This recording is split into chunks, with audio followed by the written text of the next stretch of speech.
Louisiana Beer Reviews, Evil Twin Brewing's Molotov Surprise.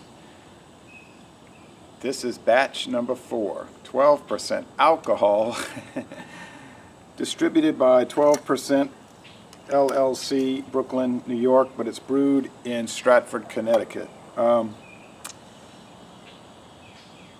Pink guava.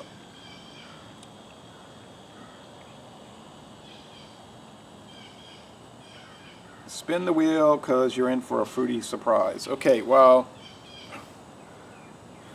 India Pale Ale with natural flavors added. All right. There are some video reviews, but I think they're for earlier batches. I got to check on that. I know one of them said number 3, so anyway, this is the pink guava, and I guess it's a surprise because the label doesn't indicate. You got to look underneath. Yeah, I'm also surprised that there's no born on date, guys.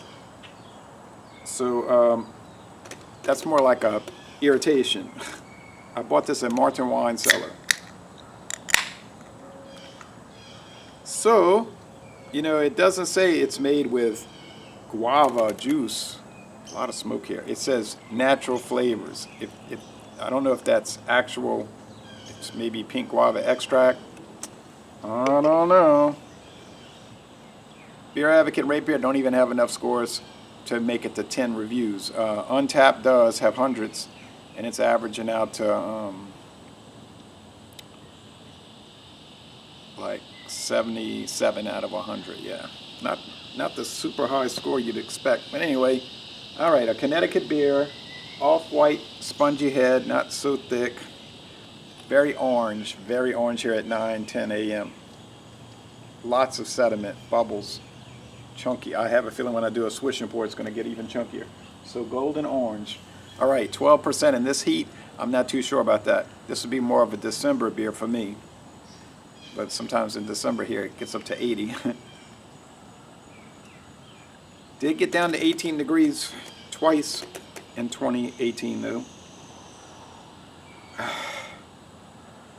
It just smells like a very strong India Pale Ale, like bold barley malt and hop resin. I wouldn't think by the aroma that it's a flavored ale. Okay, so the Red's Wicked Ale, they use the natural flavoring, and it's 8%. So this is so much more, so much stronger. It wasn't expensive, really. I have the receipt, but I don't think it was too expensive. I know it wasn't because I wouldn't have bought it.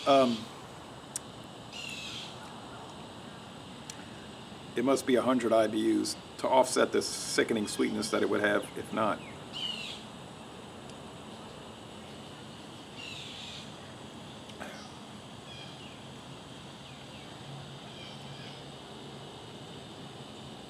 There might be a shade of pink guava flavoring. It's at the very end of the sip, okay? But the main taste you're getting is the super Imperial India Pale Ale,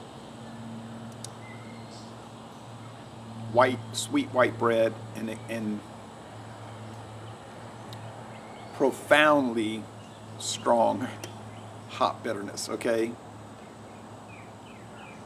So if you're not into brutally bitter beers, this is not going to appeal to you, I don't think. I like it.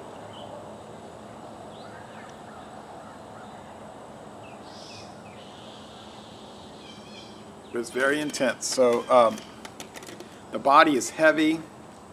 It's a little chewy.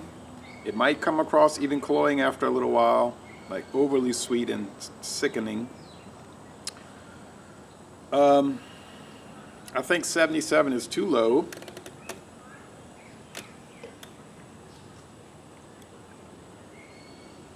I believe it's much higher than that.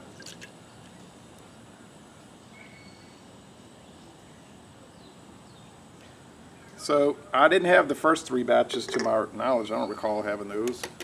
No, the swish and pour did not really bring in a whole lot. It brought in some powdery sediment at the top though, yeah, okay, but not any like cloud, but powdery sediment. Okay, yeah, all right.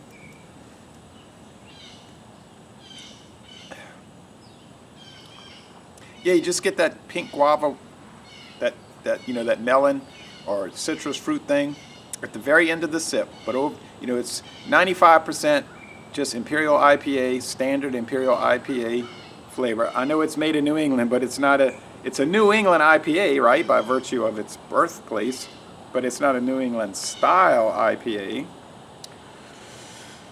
But it's 95% standard Imperial Pale Ale, and it's 5% or less fruit flavor, which to me is good. I was going to say A-, but I might be tempted to go to a solid A. By the way, I checked their website, both pages. They got all these they have all these beers listed. It's not listed. This is not the first time it's happened on the Molotov. I mean the Evil Twin website. They just don't list everything. I don't know. Can't explain it. Don't know the ingredients. I would assume water, barley malt, hops, yeast, and some natural flavoring. So it's a dynamite malt beverage. I'm going to say 94 out of 100. I'm going to go into the A range. It's an A, a most excellent beer. And I'm going to end this review by saying, laissez-les, bon temps relais. Y'all come on down to southeastern Louisiana.